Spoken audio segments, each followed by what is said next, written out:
अभिनव के माता पिता उसे सब रटाते हैं, उसे कुछ पता नहीं है। नहीं वो बिल्कुल पैसा ऐसा, लेने ऐसा का कुछ नहीं है, पैसा लेने ऐसा का एक कुछ नहीं जरिया है कि हम उसे कुछ रटाते उसके हैं। पेरेंट्स उसका बचपन बर्बाद कर रहे हैं, उसे कॉलेज स्कूल भेजना चाहिए, पढ़ाई की तरफ ध्यान। ये सारे आरोप बेबुनियाद हैं और इस अभी ये पूरा लाइमलाइट में है, पूरा देश बात कर रहा है, कुछ हो सकता है। आपको नहीं लगता कि अभी थोड़ा रुक जाना चाहिए, एक ब्रेक मार लेना चाहिए और उसको और पढ़ना चाहिए? अरे क्यों रुक जाना चाहिए? भक्ति तो हमें गर्भ से ही मिल जाती है। क्या आपने जीवन में कभी चिकन या नॉनवेज खाया है? मैंने ऑनलाइन पोएम सुनी थी और दोहरा दी थी।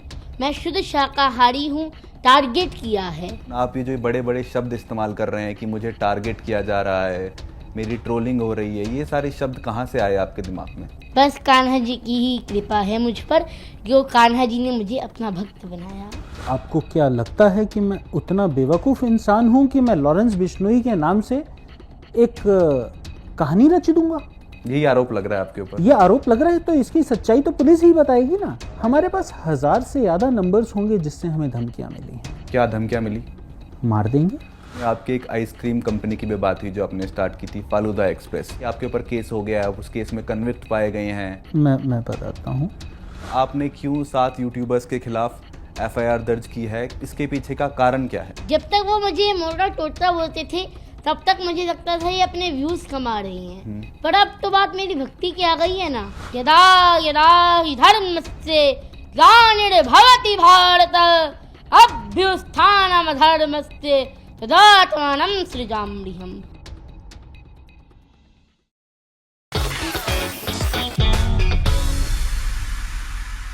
Hello and welcome. आप देख रहे हैं ANI इंटरव्यूज़। मेरा नाम है नमन यादव। अभिनव अरोड़ा बहुत दिनों से ये कंट्रोवर्सी में चल रहे हैं। इनके पेरेंट्स ने रिसेंटली 7 यूट्यूबर्स के खिलाफ FIR फाइल की है। क्या है पूरी कंट्रोवर्सी, क्यों है ये लाइमलाइट में? आइए बात करते हैं अभिनव अरोड़ा से, उनके पिताजी से, तरुण राज अरोड़ा से। राधे राधे। बहुत बहुत शुक्रिया अभिनव ANI से बात करने के लिए। सर आपसे ही स्टार्ट करता हूं मैं।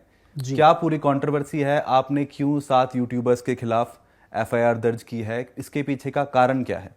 देखिए, सोशल मीडिया पर ट्रोलिंग बहुत पहले से चल रही थी। कुछ लोग अभिनव की बोली को तोतला कहते थे, कुछ लोग उसके मोटापे पर तंज कसते थे। तो यहाँ तक सब कुछ ठीक था, लेकिन एक समय ऐसा आ गया जब झूठे इल्ज़ाम लगने लगे, उसकी भक्ति को नकली बताया जाने लगा, उसकी ट्रोलिंग इस तरह से होने लगी कि कोई और बच्चा होता तो शायद वो पूरी तरह डिप्रेशन में जा चुका होता।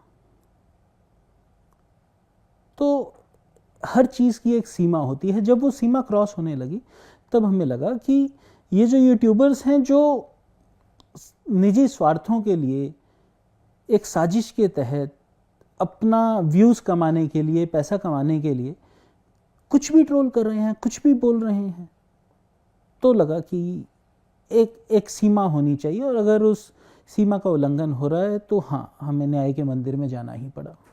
उन यूट्यूबर्स ने ऐसा क्या कहा जहां पे आपको लगा कि ये तो गलत है, ऐसा कुछ भी नहीं हुआ है? रिसेंटली अभी एक वीडियो आई थी जिसमें अभिनव अरोड़ा को उन्होंने कहा था कि एक्सपोज कर रहे हैं हम, अभिनव अरोड़ा को कोई ज्ञान नहीं है स्पिरिचुअलिटी का, ये बाल संत नहीं है। इसके पेरेंट्स इसको सारी चीज़ें रटवाते हैं। ये एक जरिया बन गया है पैसे कमाने का, व्यूज लिए जाते हैं, पैसे कमाए जाते हैं। कमाने तो का इस पे आप क्या जरिया, कहेंगे? जी मैं बताता हूँ। पैसे कमाने का जरिया, इसका एक बहुत खूबसूरत जवाब है मेरे पास कि हमने कभी भी, आप जैसे जानते हैं कि इंस्टाग्राम, फेसबुक और यूट्यूब मेन प्लेटफॉर्म्स होते हैं किसी भी सोशल मीडिया पर्सन के लिए जो उसे मोनेटाइज करना चाहता है, जो उससे पैसा कमाना चाहता है। तो इंस्टाग्राम जिससे कुछ पैसा नहीं मिलता, आज उस पर तकरीबन 1 मिलियन फॉलोअर अभिनव के हैं। रही बात यूट्यूब की या फेसबुक भी, तो आज तक हम उस पर बहुत ज़्यादा ध्यान नहीं दे रहे हैं और कोई भी चैनल हमारा आज तक मोनेटाइज नहीं है। It is eligible for monetisation since long now, but we have not monetised it yet. तो अभिनव अरोड़ा किसी भी इवेंट में जाते हैं या कहीं भी जाते हैं तो उसके पैसे नहीं लेते हैं? नहीं, मतलब क्या आपको क्या लगता है कि कोई अगर जागरण में अभिनव को बुलाएगा या किसी ऐसे धार्मिक कार्यक्रम में बुलाएगा तो मैं क्या बोलूँगा कि आप मुझे पैसा दीजिए क्योंकि अभिनव वहाँ आएंगे? नो। अभी रिसेंटली एक फोटो डाली गई थी, किसी होटल में गए थे, तो वो प्योर मतलब कोई पैसा लेके वहाँ पे किसी होटल में, की फोटो आप अगर थोड़ा सा डिटेल। होटल में अभिनव बैठे थे देखिए ऐसा है, देखिए वृंदावन में अगर कोई मुझे ये कहता है कि हमने पैसा लेकर किसी का भी प्रमोशन किया है तो ये बहुत गलत बात है। हाँ, अगर किसी एक होटल का नाम विशेष रूप से मैं नाम नहीं लूँगा, हम यहाँ किसी को प्रमोट करने नहीं बैठे हैं, तो कोई भी अगर होटल अभिनव को बुलाता है और हमें लगता है कि वो वृंदावन के टूरिज्म को लेकर, वृंदावन जो लोग आ रहे हैं उसको लेकर एक पॉजिटिव छवि दे रहा है, तो yes we will promote it, but no we will not take any money from anyone. We have not taken any money from any hotel और एनी ब्रांड। अगर एक वीडियो बहुत वायरल हुआ था कि ये ब्रांडिंग अपॉर्चुनिटी है और अभिनव ब्रांड का प्रमोशन कर रहे हैं, उसमें क्या था कि एक कंपनी है जिसने अभिनव की राधिका गोविंद के लिए एक बहुत खूबसूरत ड्रेस बनाकर भेजी, तो अभिनव को वो बहुत पसंद आई। तो अगर अभिनव वहाँ जाकर उसके बारे में कुछ अच्छा बोल रहे हैं तो इसका मतलब ये तो कभी नहीं हुआ कि अभिनव ने उस ब्रांड को प्रमोट करने के लिए पैसा लिया। तो अभिनव से ना हम कोई पैसा कमा रहे हैं, ना हमारा ऐसा कोई ऑब्जेक्टिव है, ना ऐसा हमारा कोई एजेंडा है। अगर हमारा एजेंडा होता तो हम आज सोशल मीडिया से ही बहुत मोनेटाइज कर बहुत पैसा कमा रहे होते। और मैं बहुत खुलकर ये बात आपके मन से बोल रहा हूँ, हमारा कोई भी चैनल आज तक मोनेटाइज नहीं है। रही बात आगे होगा या नहीं, हो सकता है आगे हो, क्योंकि अभिनव सेवा करना चाहता है। सेवा मुफ्त में नहीं होती। अगर उसे गौ सेवा करनी है या किसी भी तरह की संत सेवा भी करनी है, तो अगर वो चैनल मोनेटाइज्ड होते भी हैं आने वाले समय में, तो वो सारा पैसा जो है सेवा में ही लगाया जाएगा, ना कि अभिनव का घर खर्च चलाने के लिए या हमारा घर खर्च चलाने के लिए। अभिनव, आप अपने आप को क्या मानते हैं? आप बाल संत हैं या स्पिरिचुअल ओरेटर हैं? और आपने ये बाल भक्ति कब से स्टार्ट की थी? आपने कुछ पढ़ा है या आपके पिताजी ने, माताजी ने आपको भगवत गीता पढ़ाया? मैंने कभी भी खुद को बाल संत नहीं कहा है, और मैं तो पहले भी बहुत बार मना कर चुका हूँ कि मुझे इस नाम से संबोधित ना किया जाए। ये तो मेरे को मीडिया का दिया हुआ एक नाम है, और मैं तो बहुत बार बोल चुका हूँ कि मैं तो बस कान्हा जी का एक नन्हा सा भक्त हूँ। मैं तो कान्हा जी का भक्त हूँ, मुझे इन नामों से ना पुकारा जाए। मैं तो संतों के चरणों की धूल भी नहीं हूँ, मैं तो बस कान्हा जी का एक छोटा सा भक्त हूँ। तो आप जो राम स्तुति गाते हैं, आप जो ये टीचिंग्स गाते हैं, आप जो श्लोक गाते हैं, वो सब आपने पढ़े हैं, पढ़ाए गए हैं आपको? आपने कैसे आपको वो याद हुए? हाँ, मैं शास्त्रों का अध्ययन करता हूँ और आध्यात्मिक शिक्षा भी मैं देता हूँ। आपके पेरेंट्स ने या आपके पिताजी ने कभी आपको कहा कि नहीं वीडियो बनाओ, यहीं पे खड़े रहो, वीडियो बनाओ? ऐसा कुछ हुआ? आपको लगा नहीं पापा मैं वीडियो नहीं बनाऊंगा, मेरा मन नहीं कर रहा है, ऐसा कभी हुआ है? या मैं जो भी करता हूँ अपने मन से करता हूँ, अपने दिल से करता हूँ। जो भी मैं आप सबको बोल रहा हूँ, जो भी मैं आपको बोल रहा हूँ, ये मुझे सिखाए हुए रटाए हुए नहीं होते। ये मैं अपने मन से बोलता हूँ, अपने दिल से बोलता हूँ। हाँ, मेरे मैया और पिताजी मुझे सपोर्ट करते हैं, और मेरे लिए बहुत सौभाग्य की बात है कि मुझे ऐसे मैया और पिताजी मेरे हैं जो मुझे मेरी भक्ति को सपोर्ट करते हैं। अभी जो आपको ट्रोल किया जा रहा है सोशल मीडिया पे कि देखिए भाई अभिनव अरोड़ा को तो कुछ पता नहीं है, फिर भी वो ये नाच गाना कर रहा है, भक्ति की बात कर रहा है, वो कैपेबल नहीं है, मतलब वो क्वालिफाई नहीं है इस चीज़ के लिए और उसे ये सब नहीं करना चाहिए।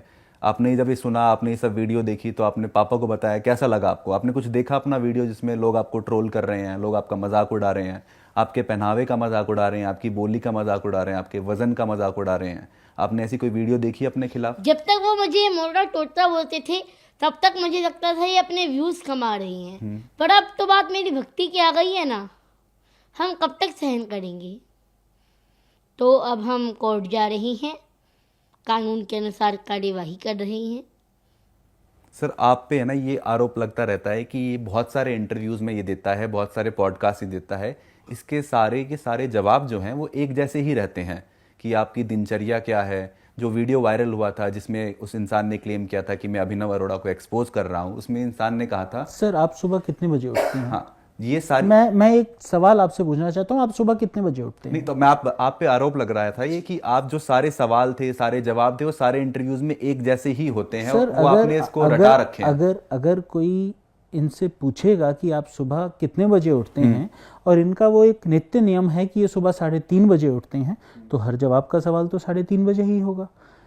अगर एक सवाल होगा कि आप स्कूल जाते हैं, तो सवाल का जवाब तो यही दिया जाएगा कि हाँ जी मैं स्कूल जाता हूँ।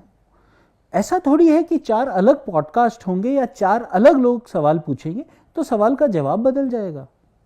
एक 10 वर्ष के बच्चे से आप क्या अपेक्षा रखते हैं कि वो अलग अलग तरह से 4 तरीकों से एक सवाल का जवाब दे?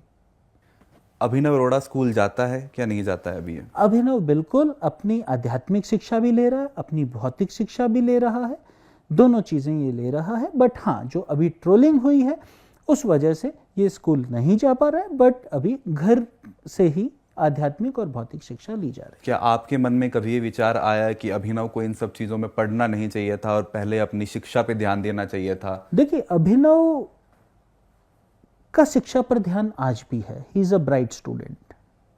आज भी उसका मानना है कि स्कूल की पढ़ाई भी उतनी ही ज़रूरी है जितनी आध्यात्मिक शिक्षा ज़रूरी है। हाँ, वो गुरुकुल जाना चाहता है, वो गुरुकुल जाना चाहता है, बट नहीं, आज की डेट में वो गुरुकुल नहीं जा पा रहा है। बट यस, वो आध्यात्मिक शिक्षा भी ग्रहण कर रहा है। अभिनव, आप जाना चाहते हैं स्कूल? हाँ जी, मैं स्कूल भी जाता हूँ और वहाँ से भौतिक ज्ञान देता हूँ और आध्यात्मिक ज्ञान भी मैं साथ में देता हूँ, क्योंकि भौतिक ज्ञान और आध्यात्मिक ज्ञान दोनों ज्ञान जरूरी हैं। जब आपके पास बहुत सारे लोग आते हैं कि अभिनव हमें आपके साथ फ़ोटो खिंचवानी है, सेल्फी लेनी है या हमें आपसे बात करनी है, हाथ मिलाना है, तो आपको कैसा लगता है कि ये मुझसे ऐसा सब क्यों कर रहे हैं? कोई वजह, मतलब आपको लगता है कि मेरा ज्ञान उन तक पहुंच रहा है, जो मैं बातें बोल रहा हूँ वो वायरल हो रही है? क्या वजह, आपको क्यों लगता है कि इतने सारे लोग आपसे मिलना चाहते हैं या फ़ोटो खिंचवाना चाहते हैं? मुझे इस बात का कोई भी भ्रम नहीं है। मैं आपको एक कहानी के माध्यम से समझाता हूँ। एक हाथी था। जब भी राजा शहर में निकलता, वो हाथी पर बैठ के निकलता था। तो लोग प्रणाम करते थे, सलाम करते थे। तो हाथी को भी बहुत भ्रम होता था कि सब मुझे सलाम कर रहे हैं, सब मुझे प्रणाम कर रहे हैं। तो एक समय आया जब राजा की मृत्यु हो गई, तो हाथी शहर में निकला तो हाथी को कोई प्रणाम ही नहीं कर रहा था, हाथी को कोई सलाम ही नहीं कर रहा था। तो हाथी चिंतित, अब मुझे कोई प्रणाम क्यों नहीं कर रहा, अब मुझे कोई सलाम क्यों नहीं कर रहा। फिर हाथी को पता चला लोग प्रणाम मुझे नहीं कर रहे थे, बल्कि मेरे ऊपर बैठे हुए उस राजा को कर रहे थे। तो मुझे इस बात का कोई भी भ्रम नहीं है। जो भी मेरे साथ फॉलोवर हैं, जो भी मेरे साथ फोटो खिंचवाते हैं, मैं उनको समझता हूँ कि वो मेरे ठाकुर जी के फॉलोवर हैं, वो मेरे ठाकुर जी के फैन हैं।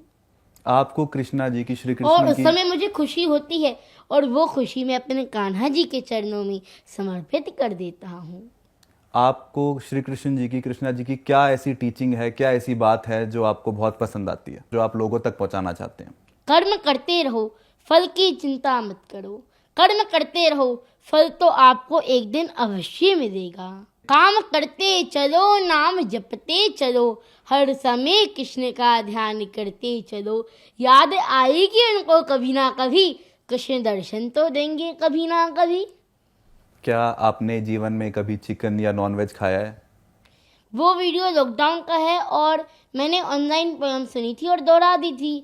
मैं शुद्ध शाकाहारी हूँ, मैं प्याज लहसुन भी नहीं खाता। वो बहुत बड़ी पोयम है और लोगों ने एक छोटी सी लाइन पर फोकस किया है, टारगेट किया है। वो तो मैंने ऑनलाइन सुनी थी लॉकडाउन के समय। वो 3-4 साल पुराना वीडियो है और मैंने दोहरा दी थी। मैं तो शुद्ध शाकाहारी हूँ, मैं प्याज लहसुन भी नहीं खाता। जब मैं 10 साल का था तो मैं मिट्टी खाता था, मान लो, लेकिन आप ये जो बड़े बड़े शब्द इस्तेमाल कर रहे हैं कि मुझे टारगेट किया जा रहा है, मेरी ट्रोलिंग हो रही है, ये सारे शब्द कहाँ से आए आपके दिमाग में? बस कान्हा जी की ही कृपा है मुझ पर, जो कान्हा जी ने मुझे अपना भक्त बनाया। आप सनातन धर्म को मानते हैं? क्या आपने क्या सीखा है अब तक सनातन धर्म के बारे में? आपने कहा है कि मैं सनातन धर्म को भारत में फैलाना चाहता हूँ, बढ़ाना चाहता हूँ, उसकी बात करना चाहता हूँ, तो आप सनातन धर्म के बारे में क्या जानते हैं? मैं तो सनातन धर्म का प्रचार करना चाहता हूँ और ये जो मेरे ऊपर आरोप लगाए जा रहे हैं, ये बहुत ही दुर्भाग्य की बात है। और हर जैसे कोई बच्चा सीखता है, कुछ फुटबॉल सीखता है, तो उसको होता है मैं सबको दिखाऊं मैंने फुटबॉल सीखी है। और कोई क्रिकेट सीखता है तो दिखाता है ये देखो मैंने क्रिकेट सीखा है। कोई आर्ट सीखता है तो उसको दिखाना होता है ये देखो मैंने आर्ट सीखा है। तो मेरा शो भक्ति करना है, मुझे भक्ति करना अच्छा लगता है, तो उसको मैं दिखा रहा हूँ तो लोगों को दिक्कत होती है। आपको नहीं लगता अभिनव आपको अभी और पढ़ना चाहिए स्पिरिचुअलिटी के बारे में, भगवत गीता के बारे में, कान्हा जी के बारे में, उनकी टीचिंग्स के बारे में? कुछ समय इसको देना चाहिए और उसके बाद अभी आपको मैं वीडियो बनानी बाल्यावस्था चाहिए। हूँ, अभी मैं बाल्यावस्था में हूँ। अभी मैंने नटखट कृष्ण को जाना है। मैं जैसे जैसे बड़ा हूँगा, अभी तो मैं गीता वाले कृष्ण तक पहुँचा ही नहीं हूँ। मैं गीता वाले कृष्ण तक जब पहुँचूंगा। तो आपको नहीं लगता कि पहले मुझे ये सारा ज्ञान ले लेना चाहिए भगवत गीता का, शास्त्रों का, और हाँ, उसके मैं बाद शास्त्र पढ़ता हूँ, उसके मैंने बाद गीता उसके जी बाद पढ़ी मुझे है, उस पे मैं बात गीता जी पढ़ता हूँ। उसके बाद मुझे गीता की कौन सी टीचिंग्स है, गीता की कौन सी बातें हैं जो आपको बहुत पसंद आती? कोई श्लोक याद है आपको गीता में से? यदा यदा हि धर्मस्य ग्लानिर्भवति भारत अभ्युत्थानमधर्मस्य तदात्मानं सृजाम्यहम्।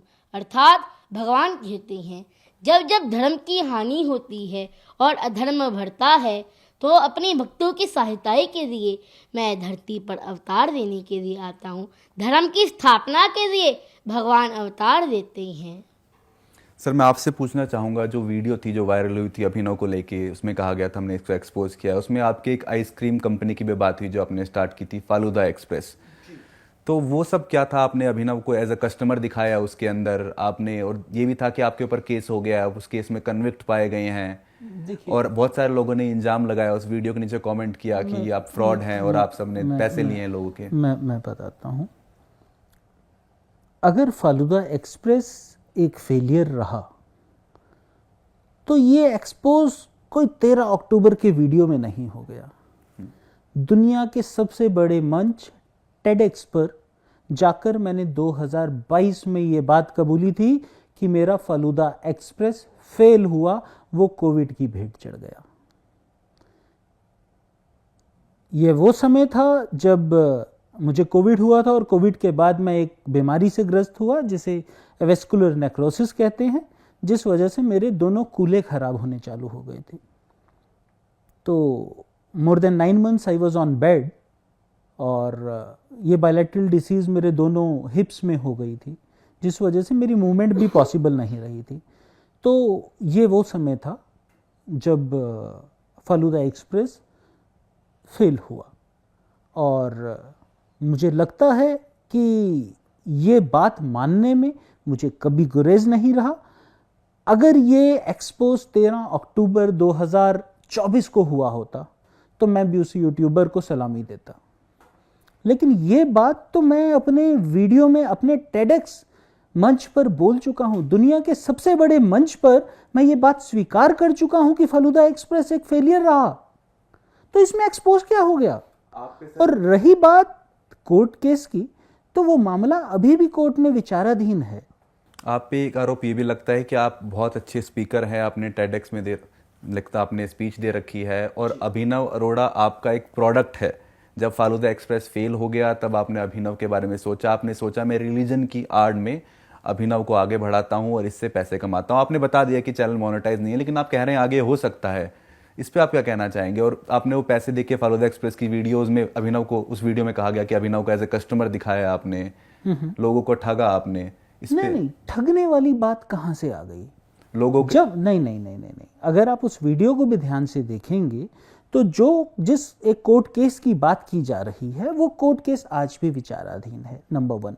नंबर 2, फालूदा एक्सप्रेस एक फेलियर था, ये कोई एक्सपोज नहीं है। This is something which I have accepted on the biggest platform of the world, which was TEDx, and it was in 2022. The video was published on TEDx platform in I think January or February 2023. तो अगर उसके 1.5 साल बाद वही बात उससे कम knowledge के साथ कोई बताता है और कहता है कि मैंने एक्सपोज कर दिया, तो वो एक गलत है।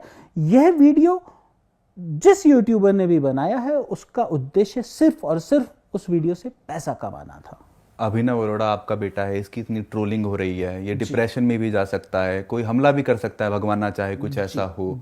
आपको नहीं लगता इसे रिफ्रेन करना चाहिए और आगे वीडियो बनाने से पहले आध्यात्मिक शिक्षा लेनी चाहिए, पूरा पढ़ना चाहिए, और फिर 2-3 साल में when he is capable of doing that then he should come on Instagram, he should start making videos. और अभी ये पूरा लाइमलाइट में है, पूरा देश बात कर रहा है, कुछ हो सकता है। आपको नहीं लगता कि अभी थोड़ा रुक जाना चाहिए, एक ब्रेक मार लेना चाहिए और उसको और पढ़ना चाहिए, गुरुकुल में हो चाहे स्कूल में, और उसके बाद ये वीडियो बनानी चाहिए? देखिए ये बात अभिनव ने भी अभी कही कि कोई बच्चा कोई नई चीज़ सीखता है तो वो सबको दिखाता है।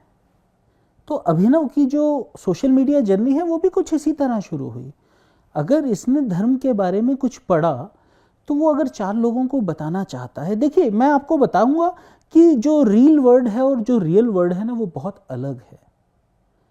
सोशल मीडिया पर जितनी भी ट्रोलिंग हो रही हो, लेकिन जो लोग ज़मीनी स्तर पर अभिनव से मिलते हैं वो अपना पूरा प्यार इस पर न्योछावर करते हैं। अभिनव अभी मंदिरों के भी दर्शन करता है और अभी कुछ समय वृंदावन में मंदिरों में ये जाता रहा है। तो जो हेट ज़बरदस्ती की फैलाई जा रही है सोशल मीडिया पर वो ज़मीनी सच्चाई से बहुत दूर है। ज़मीनी सच्चाई ये है कि लोग आज भी इसे पहले की तरह पसंद करते हैं। तो आप ये कहना चाह रहे हैं, मैं सिर्फ ये समझाना चाहता हूं कि अभिनव ने गलत क्या किया है। अभिनव ने गलत क्या किया है, मतलब हेट फैलाई जा रही है, बातें की जा रही हैं। अभिनव ने क्या किसी को गाली दी? क्या अभिनव ने किसी को अपशब्द बोले? क्या अभिनव किसी दूसरे धर्म के खिलाफ कुछ बोला? क्या इसकी कोई ऐसी स्टेटमेंट आई जिससे अभिनव ने अपने धर्म का नाम खराब कर दिया? तो अभिनव गलत कहां है?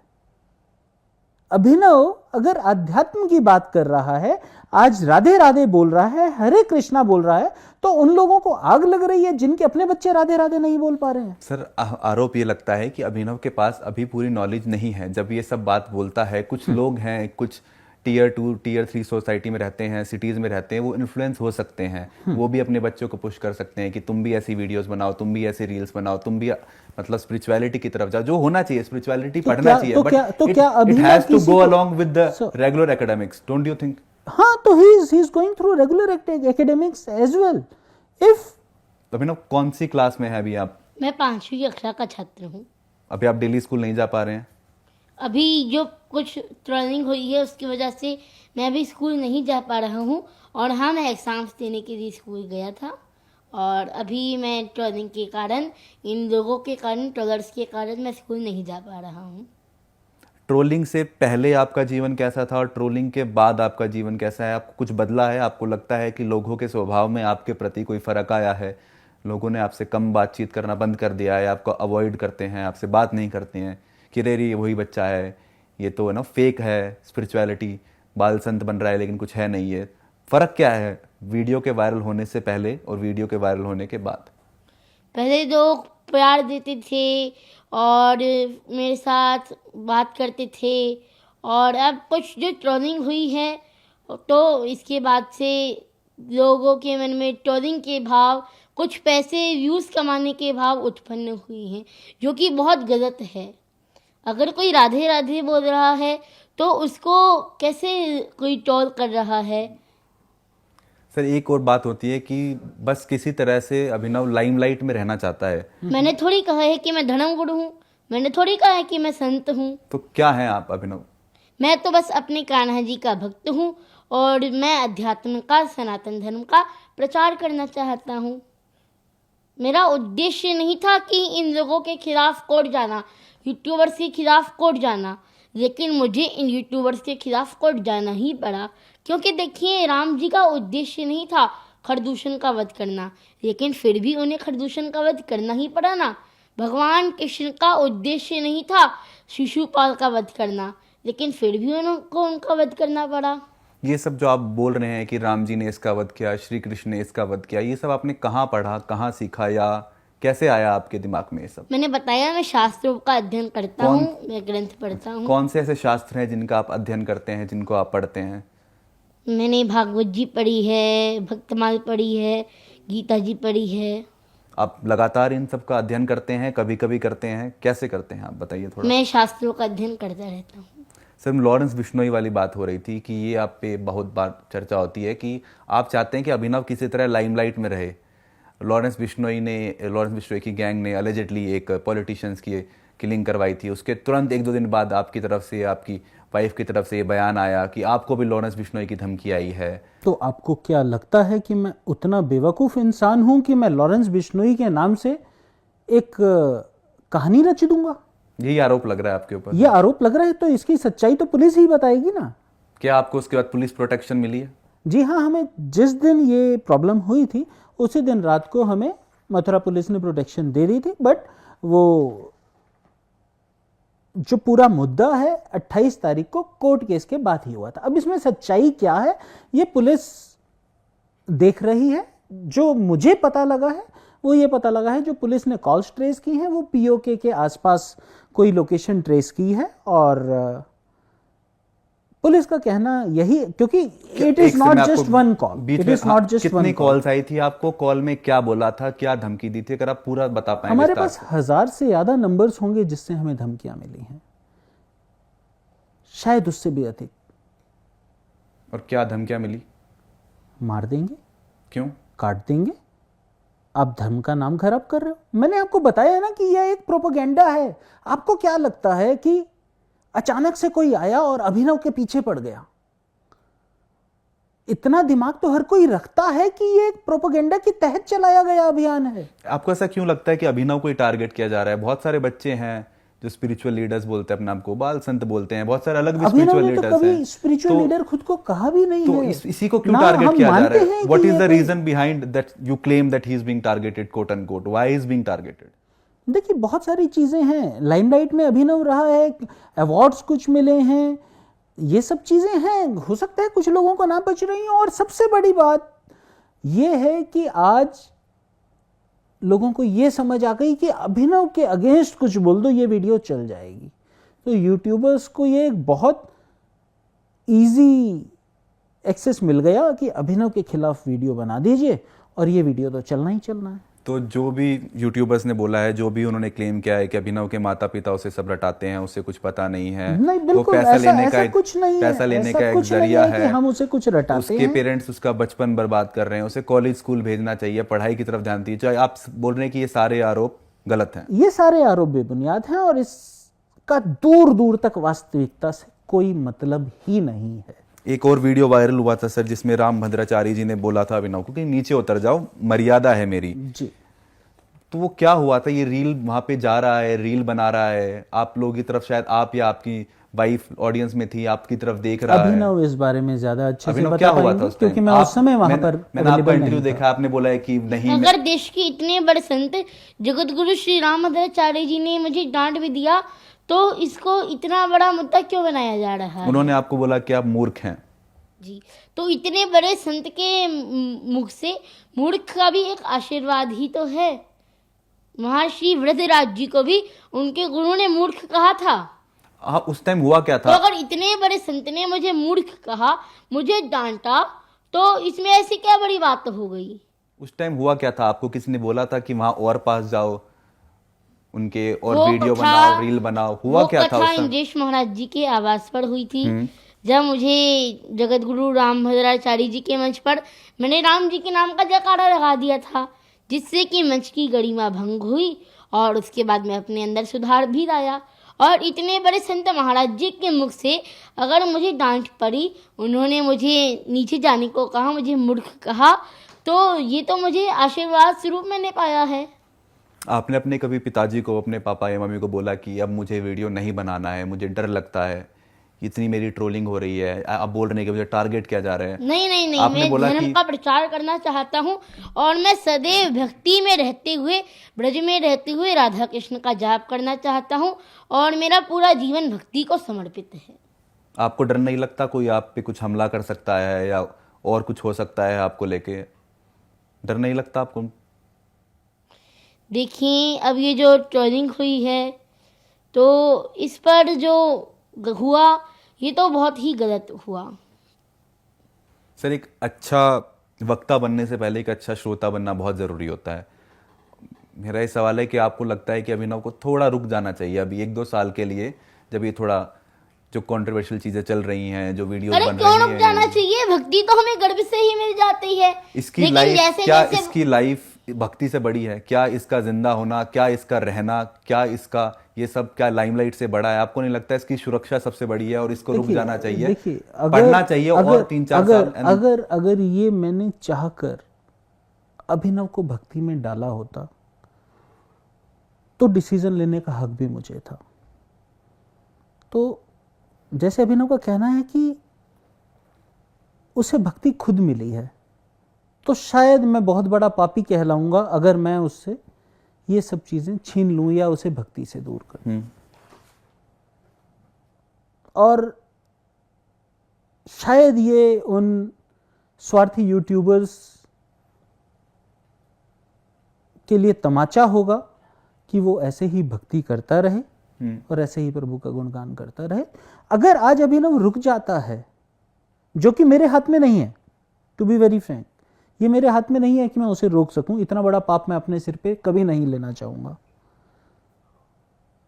तो अगर आज अभिनव रुक जाता है तो ये तो उन स्वार्थी यूट्यूबर्स की जीत हो गई जिन्होंने निजी स्वार्थों के लिए अभिनव के खिलाफ वीडियोस बनाए बिना उसका पक्ष जाने। क्या उन्होंने वीडियो डालने से पहले अभिनव से उसका पक्ष जाना? Answer is no. अगर अभिनव अपने पिता की तरह बोलता है तो मैं आपसे प्रश्न करता हूं कि क्या ऐसा कोई इंसान है जो 8-10 साल की उम्र में अपने माता पिता से सीखता ना हो? YouTube के वीडियोस में बोला गया कि अभिनव अपने पिता की तरह देखो कहानियां सुनाकर, एग्जाम्पल्स देकर अपनी बात रखता है। तो अगर अभिनव को मेरी कोई बात पसंद आई, जैसे मैं कहानी के माध्यम से कोई बात समझाता हूं, तो अभिनव को भी लगता है कि हाँ, एग्जाम्पल्स के साथ समझाई हुई बात आपको ज्यादा समय तक याद रहती है, तो अभिनव ने भी ऐसा करना चालू किया। अभिनव भी अब अपनी बातें एग्जाम्पल्स के साथ, कहानियों के माध्यम से, लीलाओं के माध्यम से समझाता है। तो अगर वो कुछ सीख रहा है अपने पिताजी से, जिसमें गाली देना नहीं है, जिसमें कोई अपराध नहीं है, जिसमें किसी धर्म के खिलाफ कुछ नहीं कहा, जिसमें अपने धर्म का कुछ गलत नहीं बोला जा रहा, तो उसमें गलत क्या है? मैं सिर्फ ये कहना चाहता हूं कि अभिनव को जो इतना ट्रोल किया गया, अगर आप आंखें बंद करके 1 मिनट सोचेंगे कि अभिनव ने गलत क्या किया, तो आपको एक भी चीज नहीं मिलेगी। क्या राधा नाम लेना गलत है? क्या हरे कृष्णा बोलना गलत है? और अगर अभिनव की कोई गलती हुई भी हो, तो मुझे लगता है कि राधा नाम का जो वो जाप करता है वो उन सब गलतियों से ऊपर है। अभिनव, आपकी क्या उम्र थी? किस उम्र में आपको लगा कि मैं तो भक्त बनना चाहता हूँ, कृष्ण जी का भक्त बनना चाहता हूँ, राधा जी का भक्त करना चाहता हूँ और अपना जीवन इसी को समर्पित करना चाहता हूँ? भक्ति तो हमें गर्भ से ही मिल जाती है, लेकिन जैसे जैसे बच्चा बड़े होने लगता है वो संसारिक जीवन में अपना आनंद खोजने लगता है। वो ये भूल जाता है कि सच्चा आनंद तो प्रभु की भक्ति में ही है। जैसे हम बाजार से एक बर्तन खरीदते हैं, वो बिल्कुल चमक रहा होता है, लेकिन जैसे जैसे हम उसका उपयोग करते हैं वो मैला होने लगता है, काला होने लगता है। लेकिन अगर हम उसको शुद्ध करके रोज धोएं तो वो मैला ही नहीं होगा। वैसे ही भक्ति तो हमें गर्भ से ही मिल जाती है, लेकिन बच्चा मोह माया में, संसारिक जीवन में अपना आनंद खोजने लगता है। अगर बच्चा सोच दे कि मुझे भक्ति ही करनी है, तो आप भक्ति के मार्ग पर बने रहेंगे। आपका क्या मैसेज होगा जिन्हें आप कह रहे हैं वो ट्रोलर्स हैं और अभिनव को टारगेट कर रहे हैं, इसे निशाना बनाया जा रहा है? आपका क्या मैसेज होगा कि अभिनव ऐसे ही वीडियो बनाते रहेगा और इसी पथ पे चलता पिता रहेगा? होने के नाते या इनकी माता होने के नाते, अभिभावक होने के नाते हमारा जो फर्ज था कि जहां हमारे बच्चे के साथ गलत किया जा रहा है, मेरा बच्चा कृष्ण जी के मंदिर जाता है तो हम न्याय के मंदिर में गए हैं और हमने अपनी बात रखी है। और मुझे पूरा विश्वास है कि जिन यूट्यूबर्स ने एक प्रोपेगेंडा के तहत अभिनव के खिलाफ अभियान चलाया है, उन्हें ज़रूर कानून सजा देगा। अभिनव, आप क्या कहना चाहेंगे जिन्हें आप कह रहे हैं कि आपको ट्रोल किया जा रहा है, आपको निशाना? क्या आपका मैसेज होगा? क्या आप उनको बोलना चाहेंगे ट्रोलर्स को? देखिए, अपने कुछ पैसे और व्यूज कमाने के लिए आप मेरी भक्ति पर सवाल उठा रहे हैं और अब हमने बहुत सहन कर दिया, तो अब हमें कोर्ट जाना पड़ रहा है। हम कार्यवाही भी कर रहे हैं कानून के अनुसार। बहुत बहुत शुक्रिया सर, बहुत बहुत शुक्रिया। राधे राधे। ANI से बात लड्डू करने गोपाल की। ANI से बात करने के लिए बहुत बहुत शुक्रिया।